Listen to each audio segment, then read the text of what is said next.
ଆପଣଙ୍କ ସପୋର୍ଟ ମୋତେ ନିହାତି ଦରକାର। ପ୍ଲିଜ୍ ସବସ୍କ୍ରାଇବ୍ ଦିଅନ୍ତୁ। हेलो नमस्कार। आशा करछि आपण माने समस्त भले थिबे। मु भी बहुत भलरे अछि। आशा करछि आपण माने समस्त सुस्थ रे थिबे, कारण बैशाख मास जो आरंभ हैला आम शरीर बहुत परिमाण रे कि डिहाइड्रेट होबार संभावना अछि। तेणु करी आपण माने अधिक परिमाण रे जल पीबे। टंक तोराणी, दही, लेंबू पानी, ओआरएस पानी, पइड एतक सब पी सारा पर जाइए आप सुस्थ बोली आम अनुभव करूँ।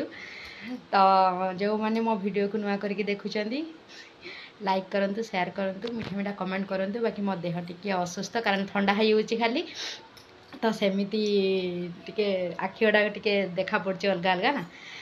चलतु आज हाँ फर्स्ट सॉरी मुझे पछई कारण आज आमर नूतन नववर्षर आरंभ। तो समस्त को मो तरफ शुभेच्छा शुभकामना। हनुमान जयंती विभिन्न नाम रे कि आमे पालन करुचंती। पणाखिया संक्रांति, हनुमान जयंती, नूतन नववर्ष। चलतु मु केमती कौन पूजा करछि आपन को टिके देखौछि।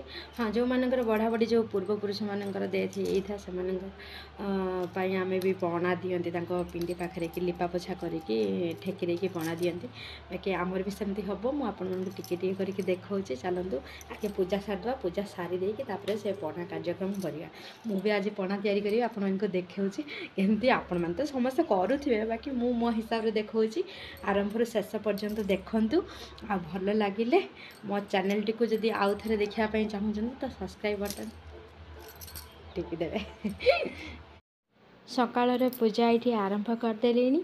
घर पोछापोछि करके सबू कम सारिकी तापर से दुआर पाखे टिके मुरुज पकईदेली, कलशटा बसईदेली। तापर आसली ठाकुर घर को, ठाकुर घर पोछापोछि कर बासन सब मंजामंजी करके ठाकुर को टिके सजैली। सजैकी भलसे पूरा मन देकी मुझे आज पूजा करी। आपण मैंने भी देखिथे मोर बहुत कम ठाकुर को मो घरे रखी, कारण समय हुए ड्यूटी करे आमर 7 ରୁ 12 पर्यंत आमर ड्यूटी, तो समय हुए अधिक ठाकुर रखी पूजा अर्चना करने। तो ये पूजा सारिकी गुड्डू जीव बोली मंदिर मुझे तार शिव मंदिर आते हनुमान मंदिर मु सजाईदेली। गुड्डू तार गाधोईकी तार नहीं गला मंदिर को पूजा करने। तो ये मु चौरा पाखे भी पूजा करदे। आमर घर ऑलमोस्ट कंप्लीट हो गलानी। ससुरंकर इथर को अक्षय तृतीया आमर शुभ पकईकी चौराटा आरंभ करदेबू। तापर ये आमर जेजा होची आम मो जेजेंकर टंगा है। तापर ससुरंकर तो सब काम सरला पर मु सब ठाकुर को भोग तांको पणार अलग, तापर ठेकी तो पणा अलग। आमे खाइबापा पणा मु प्रस्तुत करदेवी अबिका। तो सब प्रकार सजेकी रखी। ये देखते या लुकटा के बहुत सुंदर होती। माने मोर मोर बेल पणाटा स्पेशल मु भल तैयारी करे। माने मो बापा जो बहुत पसंद करती। कौठू बेल आनिया माने मते माटा बोली डाकती। तो माटा तू बेल पणा प्रस्तुत कर। बेल पणा मो हाथ में बहुत टेस्टी हुए। मो बापा सब बेले पियंती। आज भी मु सकाल सकाल बहुत मो बापा को मिस कर जहाँफल कि मु बेल पणा मो बापा को तैयारी कर दे पारनी। तो मु तैयारी कर सारे। आसतु केमती कौन होती निजे आगे टेस्ट करदे। ठाकुर तो खाई सारे, बड़ा बड़ी भी खाई सारे। टेस्ट करे देखा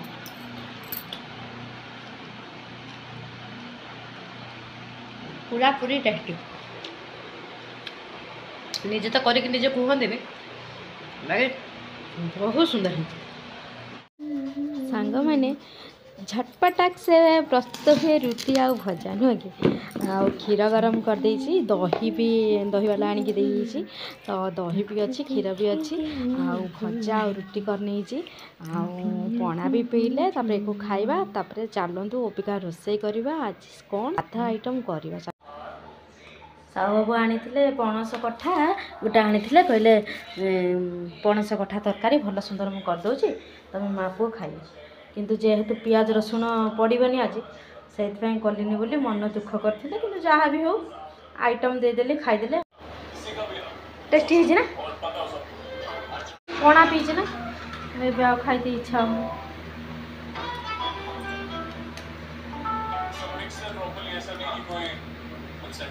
ଟିକେ ଖାଇକି ଦେଖନି ସାଧା ଆଇଟମ୍ ହେଇଗଲା ଦହି କାଞ୍ଜି ଆଉ ଭଜା ଆଉ ବାଇଗଣ ଫାଳି ଫାଳିକି ଭଜା ଆଉ ପାମ୍ପଡ଼ କରିଦେଇଛି ତାଙ୍କର କଞ୍ଚା ଦହି ରଖିଛି ଯାହା ବି ହେଲେ ଆଜି ଚଳେଇଦବା ଆଉ।